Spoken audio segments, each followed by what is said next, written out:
Level 1. The Big Gun. The quartermaster hands you an autocannon during weapons assignment in your 7th week of training, a weapon nearly as tall as you are, and tells you plainly that carrying it will be the easiest part of the job. The instructor running your heavy weapons course backs this up within the first day, drilling your 3-man team, yourself, a loader, and a spotter, through setup and breakdown drills until you can have the tripod planted and the first belt fed in under 30 seconds. Because the difference between 30 seconds and 60 is frequently the difference between suppressing an enemy advance and getting overrun by it. You learn the weapon's temperament the way every gunner eventually does, through failure first and competence second. Your barrel overheats twice during live fire drills, before you learn to read the specific shimmer in the air that means you are one sustained burst away from a jam, and you learn to trust your loader's hands almost as much as your own, because a belt fed even slightly wrong costs you the half-second that matters most in a firefight. Your spotter becomes the third leg of a stool that only works when all 3 legs hold, calling range and wind and target priority, while you and your loader keep the weapon fed and firing. The course's final assessment puts your team against a simulated infantry advance across open ground, dozens of targets popping up faster than any single gunner could track, without a spotter calling priorities. You hold the line, barrel smoking by the end of the exercise, and the instructor grading your team notes, only that your gun never once went silent during the entire assessment. It is the only praise the course offers, and it turns out to be the exact quality that will matter most for the rest of your career. You graduate with your loader and spotter intact as a team, assigned together to a line company shipping out for a war zone the transit briefing describes in a single grim sentence. A world overrun by an enemy that does not stop coming, no matter how many of them you kill. Your loader jokes about the wording during the transit, and stops joking about it within the first week of actually seeing the world for yourself. Level 2. The Landing. Your transport sets down on a world your briefing officer calls infected, rather than simply contested. A word choice that makes considerably more sense once you see the ground for yourself. Sprawling greenskin encampments spreading across what used to be agricultural land, fungal growths where crops once stood, an entire ecosystem the enemy has reshaped in its own image. Your first engagement happens within hours of landing. A mob of orcs charging your company's position with a chaotic enthusiasm that looks nothing like any disciplined assault your training prepared you for. You open fire at 400 meters, and the first thing you learn about fighting orcs is that your training's assumptions about what a sustained burst does to an advancing enemy simply do not apply here. Rounds that would drop a human soldier instantly barely slow some of these targets down, and you watch, genuinely startled, as a greenskin absorbs 3 hits to the torso and keeps closing before a 4th finally puts it down. Your spotter shouts a correction over the noise. Aim center mass twice, not once, and you adjust the rhythm of your fire accordingly, burning through ammunition faster than the course ever budgeted for. The mob breaks roughly 80 meters out, not from casualties alone, but from something harder to name, a collective loss of momentum once enough of the front runners go down that the ones behind them hesitate. Your spotter explains it to you that evening, information passed down from veterans who have fought this enemy before, that orcs fight with a kind of collective ferocity that feeds on itself, and that breaking a mob's momentum matters as much as the raw casualty count you inflict on it. By your 4th engagement on this world, you have stopped being startled by how much punishment a single target can absorb, and started simply adjusting your fire discipline to match, understanding that the weapon in your hands demands a different kind of respect here than it did anywhere your training imagined. Your spotter tells you, half joking and half not, that this world has a way of teaching lessons your instructors back home never even considered worth mentioning, mostly because nobody back home actually believed them until they saw it firsthand. Level 3. Reading the Mob. 6 months into the campaign, your spotter teaches you a targeting principle that changes how you fight for the rest of your deployment. That a mob of these greenskins fights considerably worse once its largest, loudest members go down first. You start watching for them specifically during every engagement, the oversized brutes barking orders and driving the smaller ones forward, and you learn to prioritize your fire on them even when they are not the closest or most immediately threatening target in your sights. The technique proves itself decisively during an assault on your company's forward position, a mob perhaps 60 strong, charging behind two of these larger leaders. You drop the nearest one at 200 meters, watch a visible ripple of confusion pass through the mob around it, and drop the second one 20 seconds later as the whole formation's charge noticeably loses coordination. The mob that reaches your position afterward arrives scattered and disorganized, rather than as a single overwhelming wave, and your infantry finishes what your guns started with, considerably fewer casualties than the earlier engagements cost. Your company commander starts requesting your gun team specifically for any engagement expected to involve a large greenskin mob, a reputation that follows you across the following year of grinding, attritional fighting on a world that never seems to run short of the enemy, no matter how many mobs your team helps break.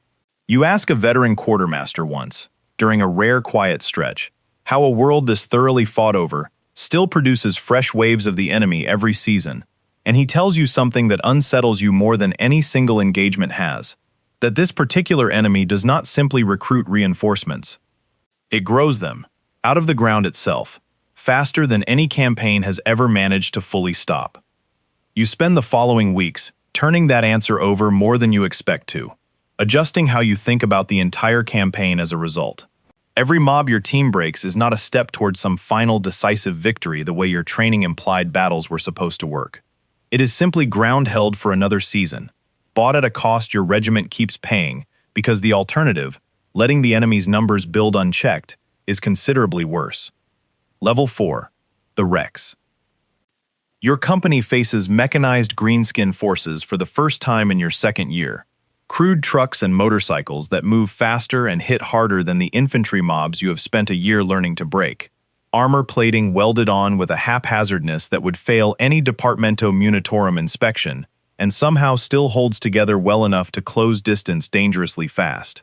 Your autocannon proves considerably more useful against this new threat than your original heavy bolter would have been, rounds punching through improvised plating that a lighter weapon could only dent. You learn the specific, strange danger of engaging this armor directly, that damaged greenskin vehicles do not simply stop working the way a properly engineered machine does. They explode. Unpredictably, sometimes from a solid hit that should have merely disabled the engine. Volatile fuel and ammunition stored without any of the safety margins your own regiment's equipment observes. You lose a trooper from a neighboring position to exactly this during an engagement in your second month against the mechanized raiders. A vehicle you were certain your team had already killed detonating unexpectedly well after the crew inside had stopped moving. You adjust your engagement distance after that, holding fire slightly longer than instinct suggests before confirming a kill, a discipline that costs you nothing in effectiveness and saves your team from repeating a mistake that costs someone else dearly. Your spotter starts calling a specific phrase after every vehicle kill for the rest of the campaign. Wait for the cook-off, a habit that becomes as automatic to your team as the loading sequence itself. Level 5. The Surge. The greenskin presence on this world builds towards something larger in your third year. A mounting energy your company's officers describe with genuine unease even before the actual assault materializes. A collective ferocity spreading through every encampment your scouts observe that makes each individual engagement noticeably harder than the ones before it. The surge finally breaks against your sector in a single overwhelming night. Mobs numbering in the thousands rather than the dozens you have spent years learning to break. Backed by mechanized support and something considerably larger looming behind the initial wave. Your gun team holds a choke point between two collapsed structures for 6 straight hours, cycling through ammunition faster than any resupply schedule anticipated. Your loader working with hands raw from handling scorching hot belts, while your spotter calls priority targets in a voice that has long since gone hoarse from shouting over the noise. You do not think about breaking the mob's momentum the way you once did during smaller engagements. You think only about the next 30 seconds, the next belt, the next target, because a night this large has no room left for anything beyond immediate survival. Reinforcements finally punch through at dawn, and your position holds, one of several choke points across the sector that collectively absorb enough of the surge's momentum to prevent a total collapse of the line. Your company commander tells your team afterward, with the flat exhaustion of a man who has not slept in 2 days, that the choke point held because your gun never stopped firing long enough for the greenskins to find a way around it. Level 6. The Walker. A greenskin engineering effort produces something considerably larger than anything your team has faced before in your 4th year. A lumbering war machine several stories tall, assembled from salvaged wreckage, and driven by a logic that owes more to raw enthusiasm than any coherent design principle.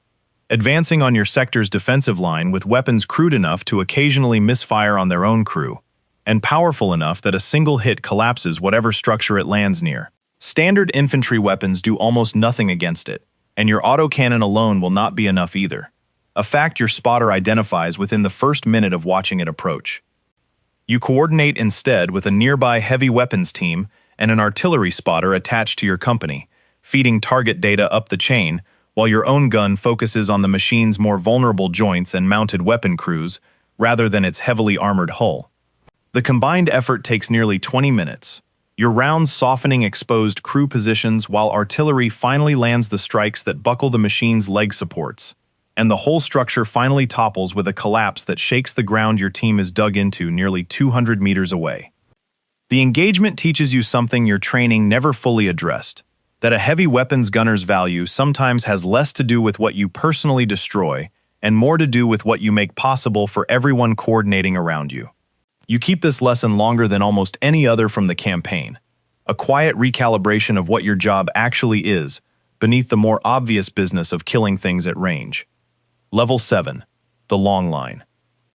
By your 7th year on this world, the campaign has settled into something your company's veterans openly call a permanent condition, rather than a war with any visible end.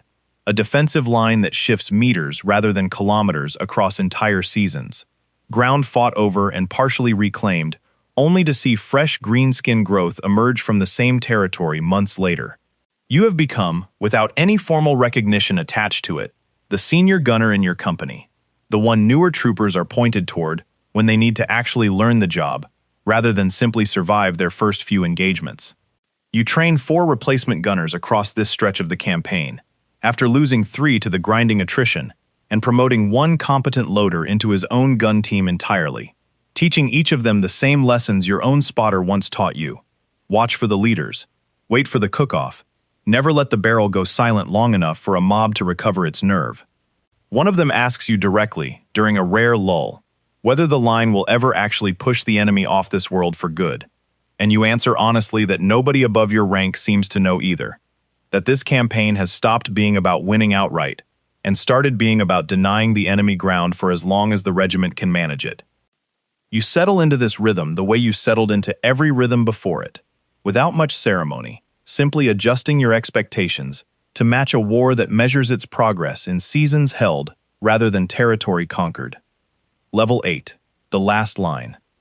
A decade into your service on this world, your hair has gone gray under a helmet that has been repaired more times than you can count, and the fresh troopers arriving with each new rotation treat you less like a fellow gunner and more like a fixture of the position itself, someone who has simply always been there, holding this particular stretch of line.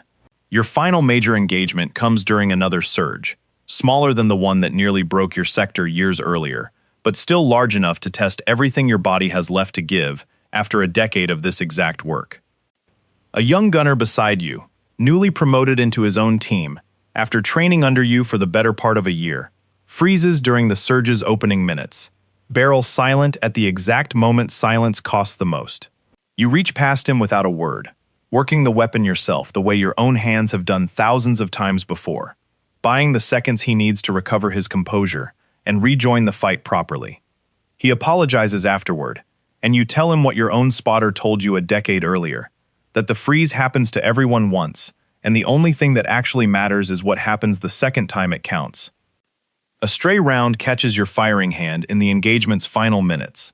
Not fatal, but enough to leave 2 fingers permanently unable to work a trigger with the precision this job demands. The regiment's Medicaid board reviews your case and reaches the conclusion you already suspected, that a decade on this particular world has finally taken more from your body than it can keep giving back, and offers you the same choice every veteran here eventually faces: invalid registration back on your home world, or resettlement as a colonist on a stretch of this same world your own regiment has finally managed to hold clear of the enemy for good. You take the second option, staying on ground you spent 10 years defending, and spend your first months there teaching the settlement's militia the same fire discipline that kept your line standing for a decade. You leave the gun position carrying nothing on paper beyond a service record and a hand that will never fire a weapon the same way again. But the actual weight of what you carry sits somewhere else entirely. In every gunner you trained, every mob your fire broke before it ever reached your company's line, every stretch of this world that stayed held because your gun never went silent when silence would have cost the most. The war on this world grinds on without you, the way it has for a decade and likely will for a decade more. But somewhere along that same defensive line, a gun crewed by hands you once corrected is still holding. If this kind of story is your thing, hit like and subscribe for more, and let me know in the comments which rank or role you want to see next.